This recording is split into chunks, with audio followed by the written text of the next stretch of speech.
നമസ്കാരം. എല്ലാവർക്കും സ്വാഗതം. അഴുക്കായ കുളം. ഇതാണ് നമ്മളിന്ന് കേൾക്കാൻ പോകുന്ന കഥയുടെ പേര്. കേൾക്കുമ്പോൾ തന്നെ ഒരു കൗതുകം തോന്നുന്നുണ്ടല്ലേ? എന്തായിരിക്കും ഈ കഥ?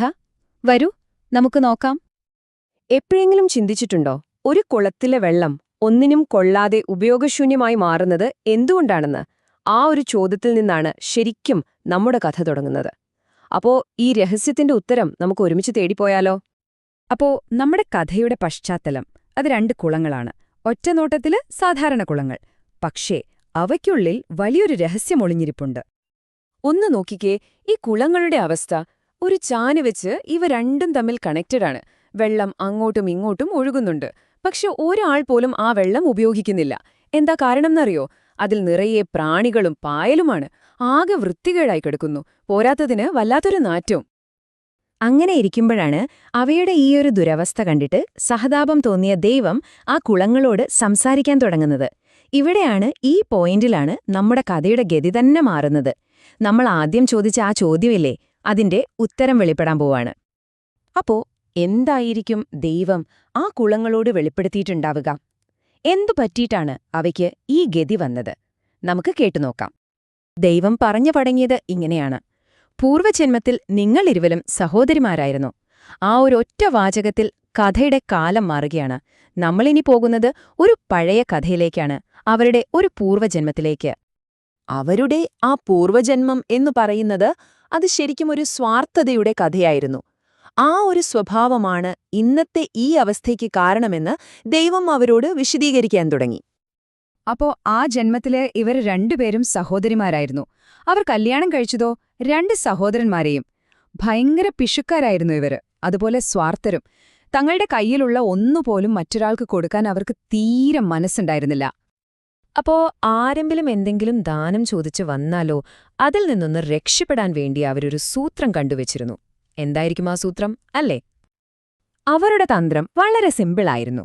ദാനം കൊടുക്കണമെന്ന് തോന്നുമ്പോൾ മൂത്ത സഹോദരി കുറച്ച് പണമെടുത്ത് ഇളയ സഹോദരിക്ക് കൊടുക്കും. ഇളയ സഹോദരിയോ, അവൾ അതേപോലെ തിരിച്ച് മൂത്ത സഹോദരിക്കും കൊടുക്കും. അതായത് പണം ആ കുടുംബത്തിന് വെളിയിലേക്ക് പോകുന്നേയില്ല, അവർക്കിടയിൽ തന്നെ അങ്ങോട്ടും ഇങ്ങോട്ടും കൈമാറുന്നു. ഇത് ശരിക്കും പറഞ്ഞാല് പുറമേക്ക് നോക്കുമ്പോ ഞങ്ങൾ ദാനം ചെയ്യുന്നുണ്ട് എന്ന് കാണിക്കാനും, എന്നാൽ പൈസയൊന്നും പുറത്തേക്ക് പോകാതെ സ്വന്തം കയ്യിൽ തന്നെ വെക്കാനുമുള്ള ഒരു അടവ് മാത്രമായിരുന്നു. അതുകൊണ്ട് ആർക്കെങ്കിലും പ്രയോജനമുണ്ടോ? ഇല്ല. എല്ലാം അവർക്കുള്ളിൽ തന്നെ കിടന്ന് കറങ്ങുകയായിരുന്നു. അപ്പൊ ദൈവം പറയാണ്, അന്നുണ്ടായിരുന്ന ആ സ്വാർത്ഥതയില്ലേ, അത് തന്നെയാണ് ഇന്നും നിങ്ങളെ വിടാതെ പിന്തുടർന്നത്. അന്ന് നിങ്ങൾ പണം പുറത്തേക്ക് കൊടുക്കാതെ കെട്ടിപ്പൂട്ടി വെച്ചില്ലേ, അതുപോലെ തന്നെയാണ് ഇന്ന് നിങ്ങൾ ഈ വെള്ളവും പരസ്പരം കൈമാറി ഒരിടത്തേക്കും ഒഴുകിപ്പോകാൻ സമ്മതിക്കാതെ കെട്ടി നിർത്തിയിരിക്കുന്നത്. അപ്പോ എന്താണ് യഥാർത്ഥ ദാനത്തിന്റെ അർത്ഥം? ഈ കഥ നമ്മളെ എന്താണ് പഠിപ്പിക്കാൻ ശ്രമിക്കുന്നത്? നമുക്ക് നോക്കാം.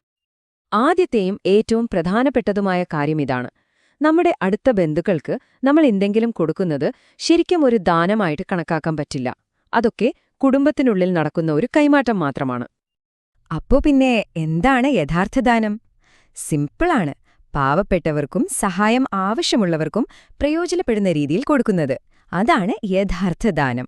കെട്ടിക്കിടക്കുന്ന വെള്ളം പോലെയല്ല, ഒഴുകിപ്പോയി മറ്റുള്ളവർക്ക് ഉപകാരപ്പെടുമ്പോഴാണ് ഒന്നിന് മൂല്യമുണ്ടാകുന്നത്. അതുകൊണ്ടുതന്നെ ഈ കഥയിലെ ഏറ്റവും പ്രധാനപ്പെട്ട പാഠം ഇതാണ്: സ്വാർത്ഥതയ്ക്ക് അവസാനം എപ്പോഴും ഇതുപോലുള്ള മോശം ഫലങ്ങളായിരിക്കും ഉണ്ടാവുക. കെട്ടിക്കിടക്കുന്ന വെള്ളം ചീഞ്ഞു നാറുന്നതുപോലെ പങ്കുവയ്ക്കാത്ത സമ്പത്തും സ്നേഹവുമൊക്കെ കാലം കഴിയുമ്പോൾ ദുർഗന്ധം വമിപ്പിക്കാൻ തുടങ്ങും. ഈ കഥ നമ്മളോടും ഒരു ചോദ്യം ചോദിക്കുന്നുണ്ട്, ശരിയല്ലേ? നമ്മുടെയൊക്കെ പ്രവൃത്തികൾ, നമ്മുടെ കർമ്മങ്ങൾ ആർക്കാണ് യഥാർത്ഥത്തിൽ ഉപകാരപ്പെടുന്നത്? അത് നമ്മളിൽ തന്നെ ഒതുങ്ങി ആ കുളത്തിലെ വെള്ളം പോലെ കെട്ടിക്കിടക്കുകയാണോ, അതോ മറ്റുള്ളവരിലേക്ക് ഒഴുകിയെത്തി ആർക്കെങ്കിലുമൊക്കെ ഒരു സഹായമാകുന്നുണ്ടോ? ആഴത്തിൽ ചിന്തിക്കേണ്ട ഒരു കാര്യമാണല്ല.